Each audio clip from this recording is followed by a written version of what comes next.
What is the boy now who has lost his ball? देखिए, ये हमारी आज की पोइम की पहली लाइन है और पहली लाइन ही इतनी इम्पोर्टेंट है कि आप देखिए क्या यहाँ पर पोइट कहना चाहता है। The poet wants to say that कि एक बॉय है, लड़का, ये हो गया लड़का, एंड लॉस्ट हिज बॉल, वो फुटबॉल खेल रहा था या हाथ से खेल रहा था या जो भी खेल रहा था, उसकी जो बॉल थी वो गुम हो जाती है। तो अब क्या होगा? वट वट, पहली लाइन में भी वट, दूसरी लाइन में भी what, bar bar poet person चिन्ह उठा रहा है, पर्सन उठा रहा है कि अब एक बच्चा जिसकी की बॉल गुम हो गई है वो क्या करेगा? हंसेगा, रोएगा, या उसकी मन की स्थिति कैसी होगी? इन सब बातों को लेकर आज हमारी पोइम द बाल पोइम क्लास 10 के लिए है और ये लिखी है जॉन बैरीमैन ने। तो हम देखते हैं इसमें क्या यहाँ पर राइटर कहना चाहते, पोइट क्या कहना चाहते हैं। पहला स्टेंजा है कि what is the boy now? अब वो बच्चा क्या रह जाएगा, क्या होगा? Who has lost his ball, जिसने कि अपनी बॉल गुम कर दी है। What is he to do, क्या करेगा, क्या कर सकता है? आई सा इट गो, मैंने इसे देखा है जाते हुए, हमने किसी की बॉल को जाते हुए देखा है। मैरीली, हैप्पीली, मैरी होता है हैप्पी और मैरीली हो गया हैप्पीली, खुशी के साथ, हैप्पीली मैंने इसे जाते हुए देखा। बाउंसिंग, बाउंस होता है जब हम बॉल को ज़मीन पर मारते हैं तो वो ज़मीन पे लग के दोबारा उछलती है, तो उसको कहते हैं बाउंसिंग। हमने इस बॉल को ज़मीन से टकरा कर उछलते हुए देखा है, बाउंस करते हुए, जंप करते हुए देखा है। क्या हुआ फिर? जब ये बॉल गई हंसते हंसते, उछलते उछलते, डाउन द स्ट्रीट, वहीं पर कोई गली थी, उस गली में बॉल उछलते उछलते पता नहीं आगे कहाँ चली गई और ये बॉल जो है वो गुम हो जाती है। मैरीली ओवर, और फिर ऊपर से उछलकर there it is in the water, और वो कहीं पानी के बड़े से स्रोत में जंप कर जाती है और क्योंकि बॉल भारी है तो वो पानी में डूब भी जाती है। छोटा बच्चा अब जंप करके पानी से निकाल सकता है या नहीं, दिख तो उसको रही नहीं है, और जब वो छोटा बच्चा है तो पानी में जंप करके निकालेगा कैसे? तो इसका मतलब बॉल जो है वो यहाँ पहले स्टेंजा की 4 लाइनों में ही गुम हो चुकी है। बाकी की पोइम में बॉल के लॉस हो जाने के बाद क्या मनोस्थिति रहती है बच्चे की, उसके बारे में बताते हैं कि लॉस क्या है? हानि। हानि क्या है? हानि है एक दुख की फीलिंग, कि बच्चे को छोटी सी उम्र में ही दुख का पता चल गया। और सुख और दुख तो हमारे जीवन के एक ही सिक्के के दो पहलू हैं। कि सपोज ये हमारा सिक्का है 1 रुपी कॉइन, एक तरफ इसके हेड होता है, दूसरी तरफ इसके टेल होता है। हेड और टेल दोनों एक साथ कभी नहीं आते, एक आगे होता है तो एक पीछे होता है, लेकिन उनको अलग भी नहीं किया जा सकता। The happiness and sadness are also like the two sides of the same coin, ना उनको अलग किया जा सकता है, ना उनको एक साथ देखा जा सकता है। जीवन में कभी सुख आएंगे, कभी दुख आएंगे, हेड या टेल आते जाते रहेंगे। तो यहाँ पर देखिए इन 4 लाइनों में कवि ने क्या कहा है कि एक तो किसी भी चीज़ के खो जाने पर, इसको उन्होंने नाम दिया है मैटेरियल लॉस। कि देखिए जान की हानि और माल की हानि, दो तरह की हानि होती हैं। किसी की जान चली जाए तो फिर कुछ नहीं हो सकता, अगर माल चला जाए, सामान गुम होता है तो क्या हो सकता है, आइए उन चीज़ों पर देखते हैं। और कवि यहाँ मटेरियल लॉस के बारे में और हानि के बारे में क्या अपना दर्शन, क्या अपनी फिलॉसफी हमें बताना चाहता है। नो यूज़ टू से, बहुत से लोग आएंगे, कुछ तो लोग कहेंगे, लोगों का काम है कहना, लेकिन ऐसे कहने का नो यूज़, कोई भी फ़ायदा नहीं है। क्या? ओ बच्चे क्यों इतना दुख करते हो, देयर आर अदर बॉल्स, और भी बहुत सारी बॉल्स हैं। लेकिन नहीं, बच्चे को तो खुद की बॉल चाहिए होती है, दूसरी बॉल्स का उसके लिए कोई महत्व नहीं होता, क्योंकि बच्चा जो है अपनी बॉल के साथ एसोसिएशन एक बना लेता है, एक बॉन्डिंग उसके साथ बना लेता है, एसोसिएशन या बॉन्डिंग।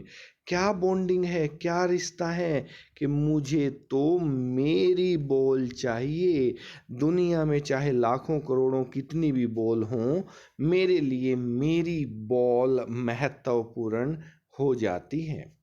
तो इसलिए ये कहना तो व्यर्थ है कि यहाँ पर और भी बहुत सारी बॉल्स हैं, ये कहने का तो कोई फायदा नहीं है।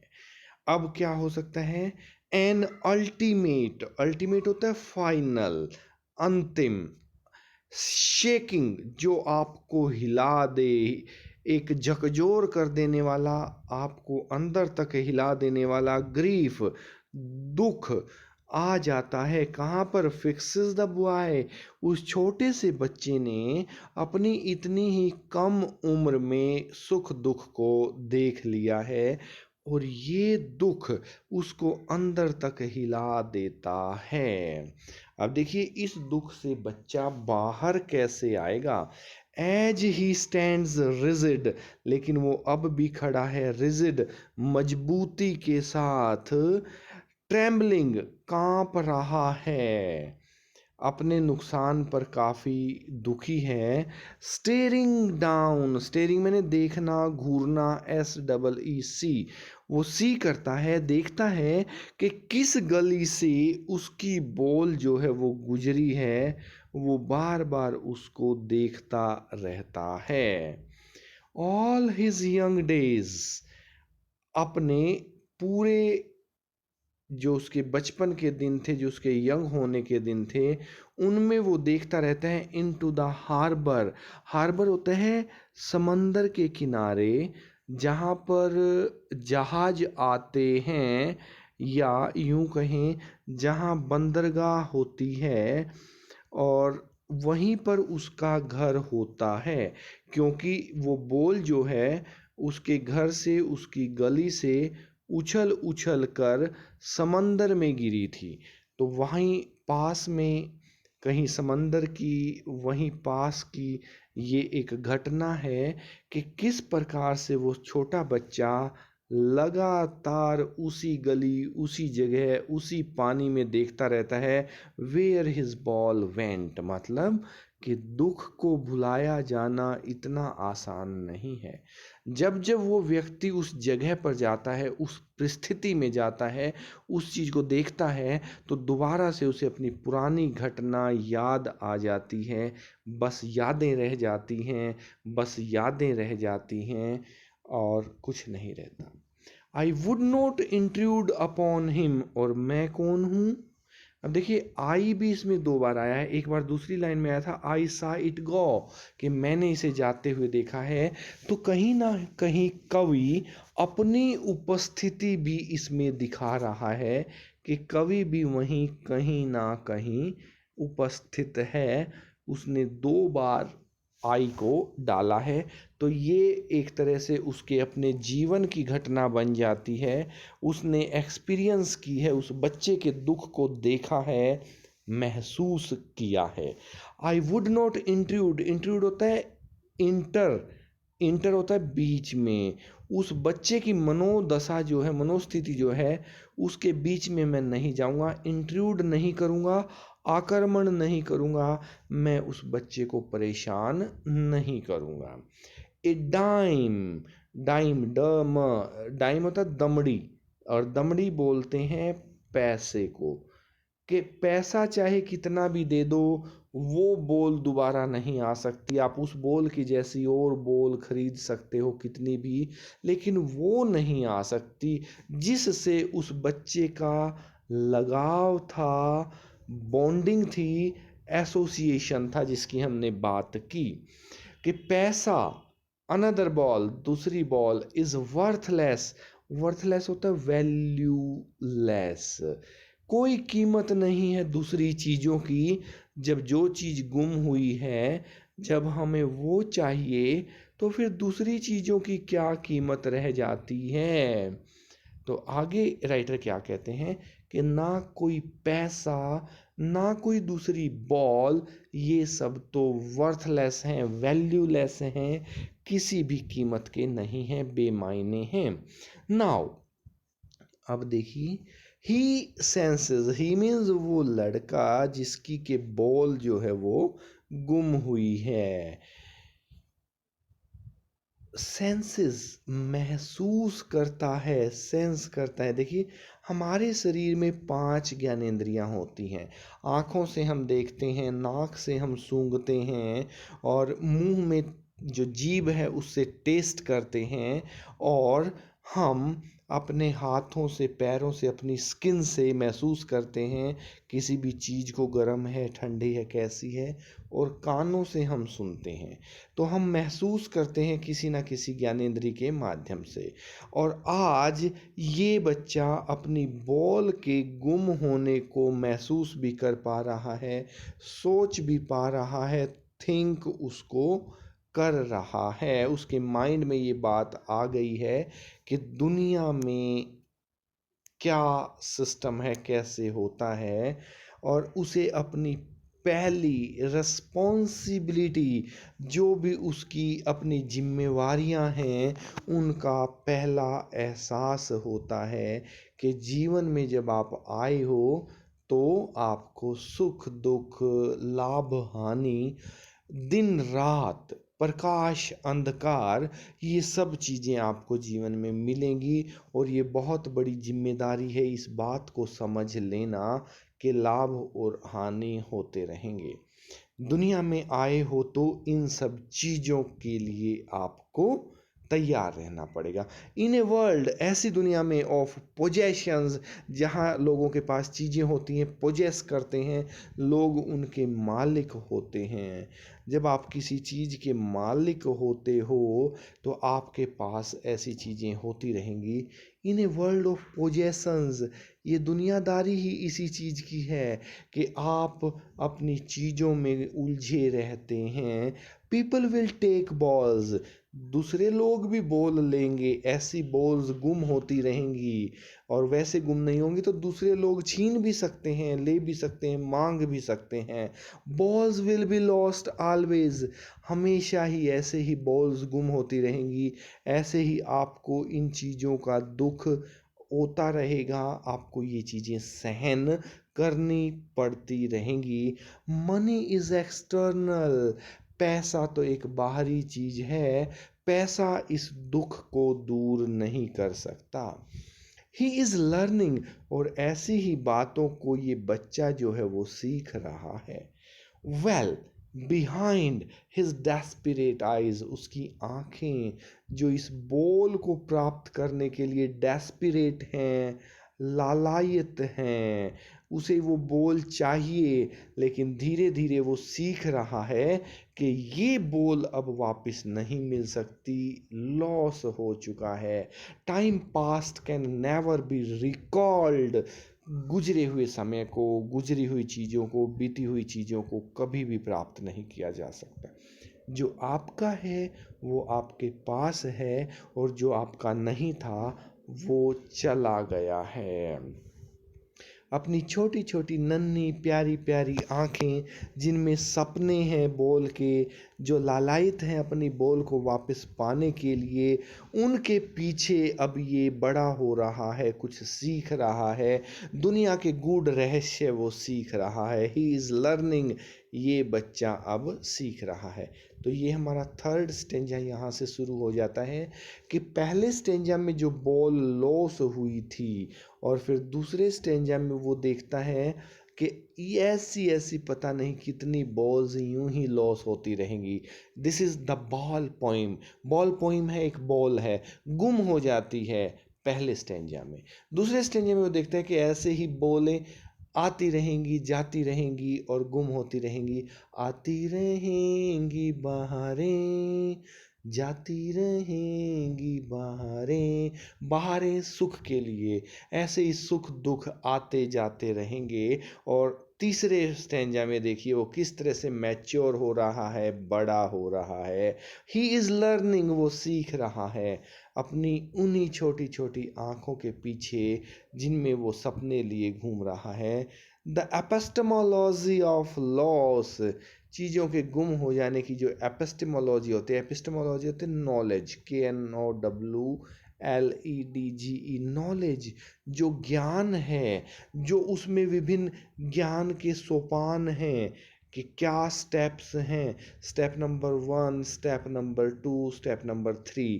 पहला स्टेप क्या है कि हम बोल लेंगे। दूसरा स्टेप क्या है कि वो बोल हमारी हो जाएगी, हमारा उस बोल से प्रेम जागृत हो जाएगा। और फिर तीसरा स्टेप क्या है, हमें ऐसे ऐसी बोल्स का नुकसान भी होता रहेगा, सुख दुख जीवन में आते जाते रहते हैं। So this poem is based on the philosophy of loss, philosophy of sadness and the importance of a happiness after this sadness।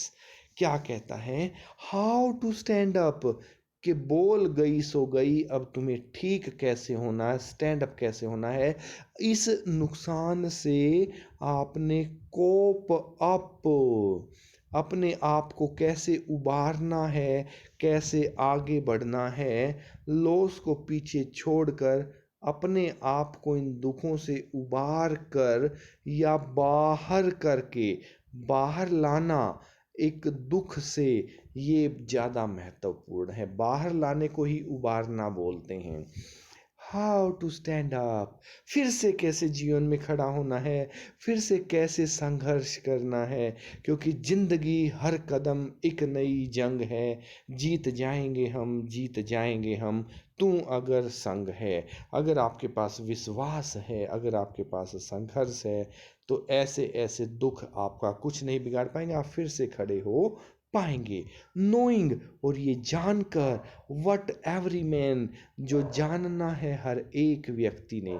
देखिए महाभारत में भी गीता का जो ज्ञान था, भगवान श्री कृष्ण ने अर्जुन जी को जो गीता का उपदेश दिया था, वो भी इन्हीं फिलोसफीज पर, भी इन्हीं दर्शनों पर वो आधारित है। और ये क्या कहते हैं कि हमें भी जानना होगा, नोइंग वट, हमें वो जानना है जो every man must one day know, एक ना एक दिन हर आदमी को जान लेना है।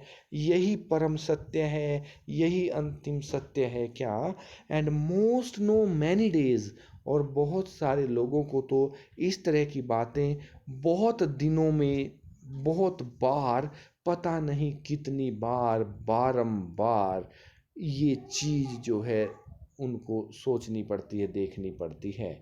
बार बार ऐसी हानियाँ होती रहेंगी, बारंबार ये काम होते रहेंगे, हमें फिर से दुखों से बाहर निकल कर खड़ा होना है। हाउ टू स्टैंड अप, किस तरह से हमने खड़ा होना है, किस तरह से हमने आगे बढ़ना है। And this poem is written by, जैसा कि हमने शुरू में बात की थी, जॉन बैरीमैन ने ये बहुत बढ़िया फिलॉसफी, अपने जीवन की फिलॉसफी आपके सामने ला के रख दी है कि सुख दुख, लाभ हानि, दिन रात, ये इसी तरह से चलते रहेंगे, आप भी इसी तरह से चलते रहेंगे, और दुखों के बाद भी आपको खड़ा होना है। जीवन चलने का नाम, चलते रहो सुबह शाम। और ये चलो साइकिल बना देते हैं, पहले तो चश्मा बना था, चलो ये साइकिल बना दिया, साइकिल पर बैठकर ये हैंडल जो है ये हम इसको पकड़ा देते हैं और अब हमारा साइकिल, हमारा जीवन इसी प्रकार आगे बढ़ता रहेगा, इसी प्रकार से हम आगे चलते रहेंगे। This is the moral message in this poem for today, and thank you very much